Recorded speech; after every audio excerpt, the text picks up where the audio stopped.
Tiffin తిన్న 2 గంటలకే మళ్ళీ ఆకలి వేస్తుందా? చాలా మంది నాకు ఆకలి ఎక్కువ, నేను ఈ డైట్ ఫాలో అవ్వలేను అని తప్పుగా అనుకుంటారు. కానీ సమస్య విల్ పవర్, డిసిప్లిన్, క్రమశిక్షణ వీటిలో లేదు. మనం తినే టిఫిన్ ని ఎలా తింటున్నాము అనే దానిలో ఉంది. ఉదయం 2 ఇడ్లీలు తిన్నారు, 2 గంటల తర్వాత ఆకలి అయ్యి టీ తాగాలనిపించింది, దాంతో పాటు బిస్కెట్లు కూడా తినాలనిపించింది, ఆ తర్వాత కొంతసేపటికి మిక్చర్, ఇట్లా ఏదో ఒకటి తినాలనిపిస్తూ ఉంది. చివరికి మనం తిన్న టిఫిన్ కంటే టిఫిన్ తర్వాత ఆకలి అని చెప్పి మనం తిన్న చిన్న చిన్న వాటి వల్లే క్యాలరీస్ ఎక్కువగా వచ్చాయి. అప్పుడు మీరు అనుకుంటారు, అదేంటి నన్ను ఏమీ తినలేదు, చాలా తక్కువే తిన్నాను, ఆయన ఎందుకు బరువు పెరిగాను అనుకుంటారు. అయితే ఇక్కడ ఏం జరిగిందంటే, మనం తిన్న టిఫిన్ కేవలం కడుపు నిండితే సరిపోదు. ఆ భోజనం మనల్ని సంతృప్తిగా ఉంచుతుంది అనేది కూడా ముఖ్యం. మనం ఎప్పుడైతే మన శరీరానికి కావాల్సిన పోషకాలు సరిగా ఇవ్వమో మనకి ఆ ఫుల్నెస్ అనేది ఉండదు. ఉదాహరణకి ఒక కాగితాన్ని తీసుకొని మనం మంటలో వేసామనుకోండి, వెంటనే మండిపోతుంది, కానీ వెంటనే ఆరిపోతుంది కూడా. అదే మంట పైన కట్టెని వేసామనుకోండి, నెమ్మదిగా మండుతుంది, ఎక్కువసేపు మండుతుంది. అలాగే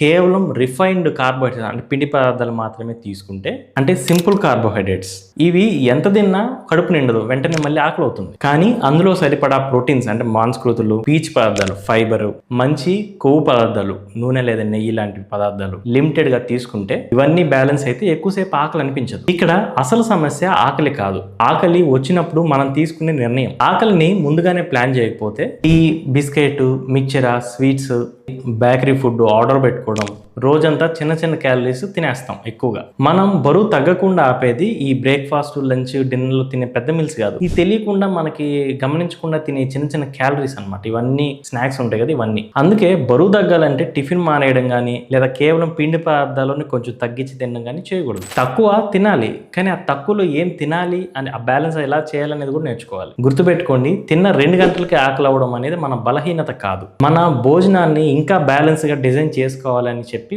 బాడీ చెప్పే ఒక సిగ్నల్ అనమాట. ఆకలితో యుద్ధం చేయకండి, ఆకలి ఎందుకు వస్తుందో అర్థం చేసుకోండి, మీ ప్లేట్ ని సరి చూసుకోండి. ఎందుకంటే సస్టైనబుల్ వెయిట్ లాస్ అంటే తక్కువ తిని ఆకలితో ఉండడం కాదు, సరైన ఆహారం తిని అవసరమైన ఆకలిని తెలివిగా నియంత్రించుకోవడం. సో మీకు ఈరోజు క్లారిటీ వచ్చిందని అనుకుంటున్నాను. మీకు ఈ వీడియో కనుక నచ్చితే టిఫిన్ అని కామెంట్ చేయండి.